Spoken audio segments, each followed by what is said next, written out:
अस्सलाम वालेकुम दोस्तों।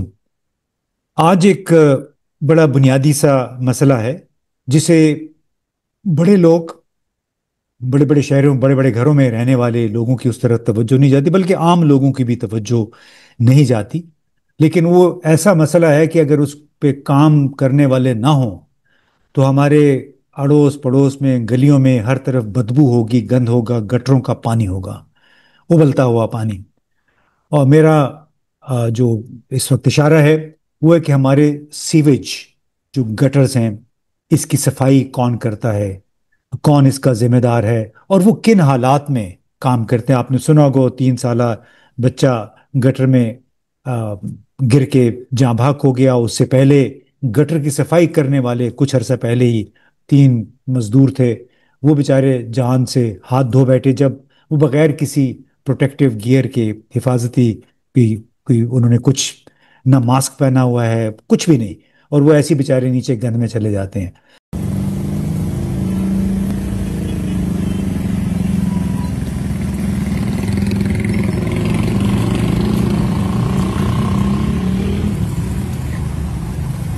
देख लो ये तो ये थे। हाँ, दो हो गए। दो हो गए।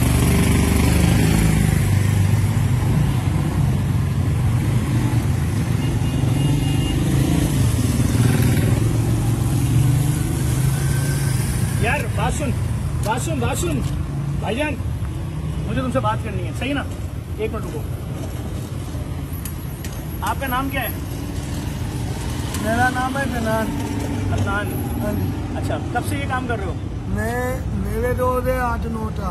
8-9 साल हो गए। हाँ, अच्छा, मेरी नेटले ने नोटली थी। आपका मेरा नाम था डालू टेना। झाड़ू देना। अच्छा। हाँ जी, हाँ डालू देता था नेटले ने। जब लोल टोन हुआ टिटले था हाँ, तो उन लोटों ने मेरे तो डनाल दिया, निकाल दिया। इसलिए नए दाम डाल रहा हूँ। अच्छा, तो इसके अंदर तुम्हारे पास कोई ऑक्सीजन सिलेंडर, कोई मास्क वास्क कुछ नहीं है? नहीं, अगर अंदर गैस वैस हुई तो मर गए तो फिर कौन पूछेगा तुम्हें? क्या करे, डालती नोटली है, नोटली तो करनी है। कोई तुम्हारे पास और नौकरी नहीं थी दूसरी? नहीं थी, यही थी। जो झाड़ू लगाते तो उसमें कितना मिलता था महीने का? 30,000। हाँ, कितने बच्चे हैं तुम्हारे? दर्दे नहीं है, माँ है, 2 बहने, 2 दाई हैं। 2 बहनें, 2 भाई हैं और माँ है। हाँ। अच्छा भाई, चले। वालिद साहब का इंतजार हो गया है। खालिद साहब का इंतकाल हो गया है।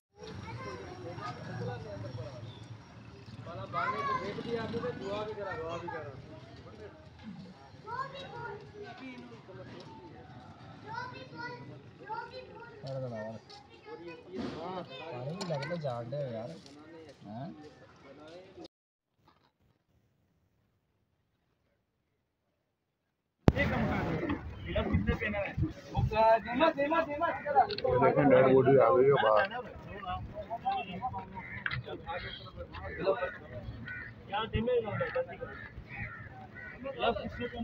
भाई इसको ऊपर कर। हाँ हाँ, ठीक है।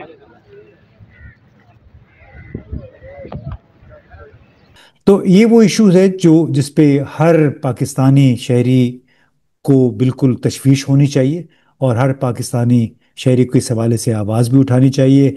इस वक्त हमारे साथ नईम सादिक साहब हैं कराची में। तो नईम साहब, सबसे पहले तो आपको खुश आमदीद, अस्सलाम वालेकुम। वालेकुम अस्सलाम, बहुत शुक्रिया। जी।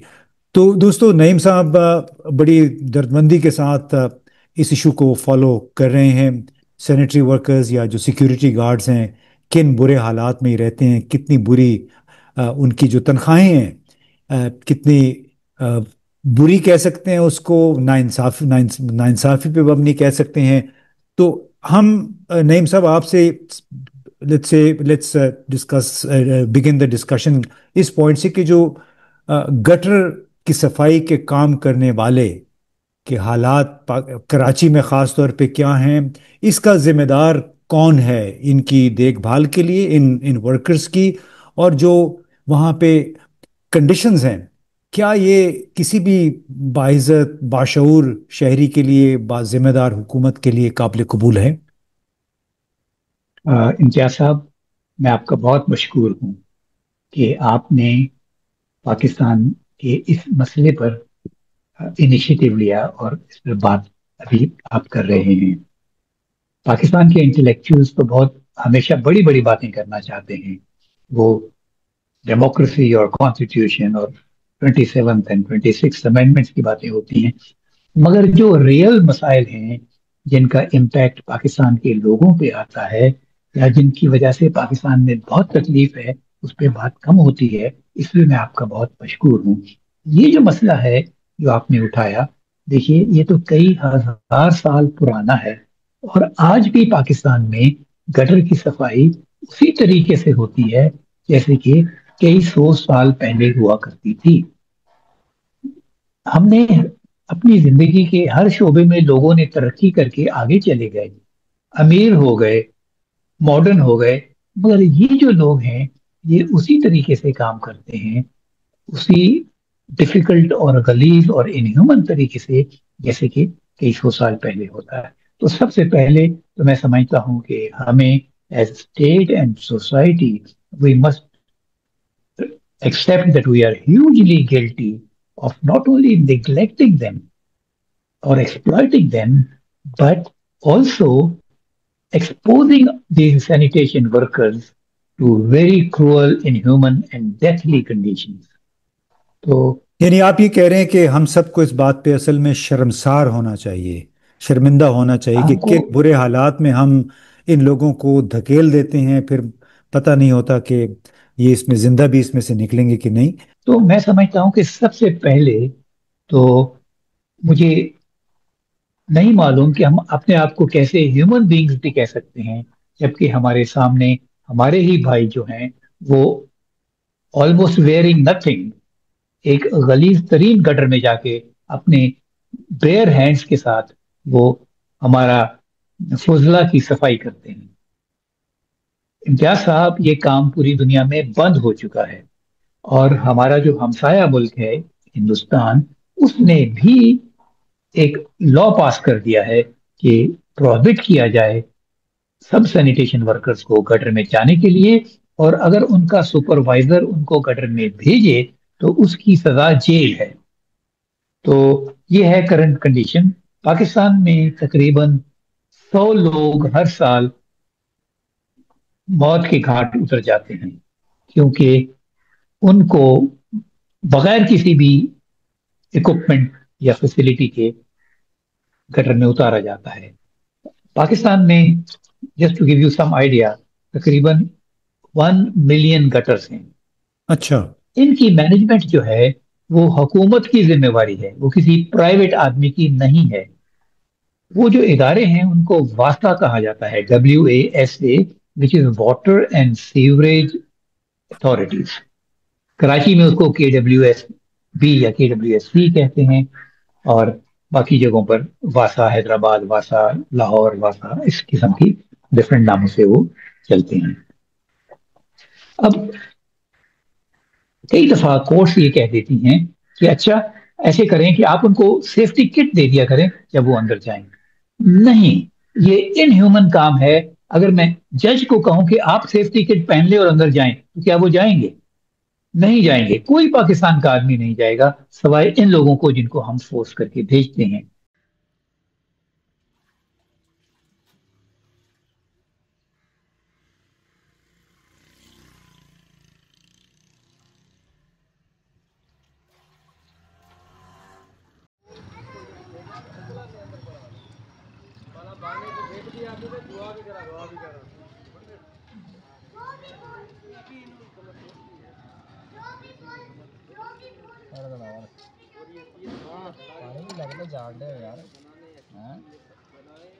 क्योंकि सेफ्टी किट की जो डेफिनेशन है वो किसी को नहीं मालूम और किसी डिपार्टमेंट में वो सेफ्टी इक्विपमेंट है ही नहीं है। And let me briefly go through you the 13 items of safety which are required for entry into a gutter only under very special conditions. अच्छा, इन्हें तेरह हिफाजती तदाबीर हैं जो इख्तियार की जानी जी, चाहिए किसी भी वर्कर को गटर में जाने से पहले। बिल्कुल सही समझा आपने। और वो हैं gas detection equipment, self contained breathing apparatus, full body impermeable suit, industrial grade rubber gloves, cut resistant, knee length shoes, which are safety shoes, and slip resistant. Safety goggles or shield for face, safety helmet, full body harness. A full body harness is coupled with tripod with a winch. A tripod is something which is placed on top of the gutter, and through a winch, a person is lowered inside and pulled out whenever an external person wants it. As of today, the people outside hold the hands of the person who is made to get into the gutter, and when he is to be pulled out again, he raises his hands and he is pulled out. मगर देखिए, जब वो बेहोश हो जाता है तो वो तो हाथ ऊपर नहीं कर सकता, तो वो अंदर ही मर जाता है, जिसकी वजह से एक दूसरे आदमी को अंदर भेजा जाता है, वो भी गैसेस की वजह से मर जाता है, तो फिर वो भी हाथ नहीं उठा सकता। तो अक्सर इनकी वफात जो है वो 2 या 3 लोगों की इकट्ठी होती है। Okay, coming back on this equipment, two-way radio communication, at least 2 trained attendants outside for rescue, washing and disinfection facility. ये जो लोग हैं जब निकल के भी आते हैं तो कई घंटे तो ये उसी कंडीशन में फिर रहे होते हैं, क्योंकि कोई नजदीक शावर या वॉशिंग का अरेंजमेंट तो नहीं होता है। और फिर finally written permission from the chief executive कि ये बड़ी स्पेशल सिचुएशन है जिसके लिए हम कोई मशीन नहीं इस्तेमाल कर सकते और एक आदमी को भेजा जा रहा है। These are the 13 requirements. ये पूरे पाकिस्तान में किसी डिपार्टमेंट के पास ना मालूम है और ना फिजिकली मौजूद है। देयरफॉर इनका घड़ी घड़ी जिक्र करना कि आपने उनको सेफ्टी किट क्यों नहीं दी, ये एक इरेशनल स्टेटमेंट है। तो हमारी जो स्टेटमेंट है वो सिंपल ये है कि these the act of entry into gutters should be prohibited. I want to tell you a certain good news कि पाकिस्तान में कराची के 9 शहरियों ने सिंध हाई कोर्ट में एक पिटीशन की है कि हुकूमत को डायरेक्ट की जाए कि इन लोगों की सैनिटेशन वर्कर्स को गटर की एंट्री से प्रोहिबिट किया जाए और उनको उस काम के बजाय मैकेनिकल इक्विपमेंट या मशीन्स दी जाएं जो कि बहुत अवेलेबल हैं पाकिस्तान में भी, और इंडिया में तो खैर वो बहुत लार्ज स्केल मैन्युफैक्चरिंग कर रही हैं उनकी, वो मशीन इस्तेमाल की जाएं। और थर्ड पॉइंट है कि उनको रिहेबिलिटेट किया जाए।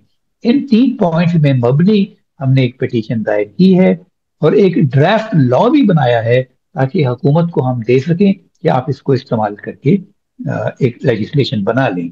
एक अच्छी बात जो ये हुई है कि कोई 1 हफ्ता पहले या शायद 10 रोज पहले national commission for human rights ने भी इन्हीं लाइंस पर एक पिटीशन फेडरल कॉन्स्टिट्यूशनल कोर्ट जो कि नई बनी है और परहैप्स ये उसकी पहली या दूसरी या तीसरी पिटीशन होगी, उनको भी दी है। तो पाकिस्तान में ये पुश हम करना चाहते हैं 2 तरीकों से, कोर्ट्स के जरिए भी और directly appealing to the legislators कि आपको क्या मुसीबत है, आप तो अपनी तनख्वाहें लाखों रुपयों में बढ़ा दी हैं और आप इन लोगों को जिनको 15,000 रुपए भी महीने के नहीं दिए जाते, इनको आप सुसाइडल मिशन के ऊपर अंदर गटर की कैसे भेज सकते हैं। तो दोस्तों साथियों, इस वक्त मैं लतीफ़ाबाद हैदराबाद में मौजूद हूँ और ये लतीफ़ाबाद नंबर 7 है। यहाँ पर ये कुछ बच्चे और मेन हॉल में उतर रहे हैं और उतर भी गए हैं। अभी देखते हैं कि इसका नाम क्या है और ये इसको कितनी दिहाड़ी मिलती है और कितने ये पैसे वसूल कर रहा है, जरा चेक करते हैं। हाँ बेटा, बेटा क्या हाल है? आपका नाम क्या है? प्रताप। अब्बू का नाम क्या है? हाँ, किसीनो, विष्णा। विष्णा। अच्छा ये बताओ आपकी उम्र कितनी है? हाँ 40 साल, 22 साल। और आपको ये कितना, वो आप ठेके पे हैं या क्या है? दिहाड़ी पे। कितनी दिहाड़ी देते हैं आप? 1100। तो ये दूसरा जो सामान है सेफ्टी का, ये आपको नहीं दिया गया? क्यों नहीं दिया गया? थोड़ा आगे बैंक। अच्छा बेटा, ये अगर आपकी जान चली जाए तो? हाँ प्रताप बेटा इधर देख। ये है हमारी अपील्स भी और हमारी रिक्वेस्ट भी।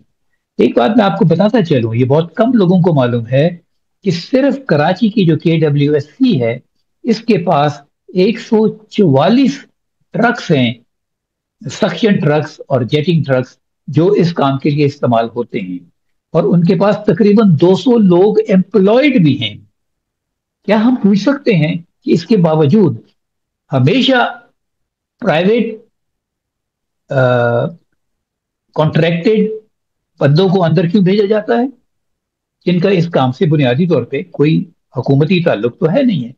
जो 3 लोग मरे थे 2 महीने पहले कराची में, और उसके बाद शायद मुझे ये भी बताना चाहिए कि 3 और भी मरे हैं, तो इस साल 6 लोग गटर्स में जाके मर चुके हैं सफाई करते हुए। वो क्यों और वो सारे प्राइवेट लोग थे, हुकूमत का तो कोई आदमी नहीं मरा। तो जिस रोज इन 3 लोगों की वफात हुई थी, KWSP के लोग अपनी 2 गाड़ियों में साथ खड़े हुए थे, वो गाड़ियों में बैठे हुए थे, और जो अंदर लोग गए हुए थे वो प्राइवेटली कॉन्ट्रैक्टेड लोग थे, उनको इन्होंने कुछ पैसे देकर कहा। तो अगर पाकिस्तान की हुकूमत का कोई आदमी इसके अंदर नहीं, गटर के अंदर जाना चाहता, तो फिर क्यों हम दूसरे मज़ाहिब के लोगों को पुश करते हैं ये काम करते हुए, जो कि इनह्यूमन है किसी के लिए भी, उसका कोई नहीं जी मजहब हो। बिल्कुल, नहीं आपने बिल्कुल सही कहा। उसमें देखिए, आप तो बड़ी आइडियल बात कर रहे हैं। जिस मुल्क का सियासतदान वजीर जो है एक अपने असिस्टेंट्स मोतमदीन की एक फौज के साथ सफ़र करता है, जिस मुल्क का ब्यूरोक्रेट अपना ब्रीफ केस खुद नहीं उठाता, जिस मुल्क का जज अपना गाड़ी का दरवाज़ा खोलने का इंतज़ार करता है, उसका दफ्तर में दरवाज़ा खोलने के लिए ब्यूरोक्रेट हो, जज हो, एक अलग बंदा खड़ा होता है, वो खत खुद नहीं लिखते हैं, टाइप खुद नहीं करते हैं, तो वो इसीलिए इतने बेहिस हैं। यानी वो जज जो ये कहता है कि उनको प्रोटेक्टिव गियर दे दें उसको, तो जो आपने बात बताई ये बुनियादी तौर पे पता होना चाहिए कि कम से कम ये हिफाजती तदाबीर इख्तियार करनी चाहिए। और दूसरा ये कि अगर 1.5 अरब आबादी वाला मुल्क, अगर उसने कुछ इनकलाबी तब्दीलियां कर ली हैं गटर्स की सफाई के लिए, सीवेज का निज़ाम बेहतर करने के लिए, तो ये 25 करोड़ की आबादी वाला मुल्क क्यों नहीं कर सकता? शायद उसकी बुनियादी वजह यह है कि जो हमारे फैसले करने वाले हैं वो अपने हाथ से काम नहीं करते हैं, इसलिए वो एहसास भी नहीं कर सकते कि आ, असल इसमें खतरा क्या है, क्या क्या खतरात से निमटना पड़ता है, और इसमें जान भी जा सकती है। तो नईम साहब, आप अपना मिशन जो है वो जारी रखें। इंशाल्लाह इस हवाले से अब जुड़े हुए जो मजीद मौजूआत हैं उस पे भी आपके साथ बातचीत मजीद करेंगे, दोबारा करेंगे। क्या मैं आपसे रिक्वेस्ट कर सकता हूँ कि आप भी मेहरबानी से इस मौजू को एक पाकिस्तान का संजीदा इशू बनाइए, जिस पर अमल किया जा सकता है बगैर पैसे खर्च किए हुए।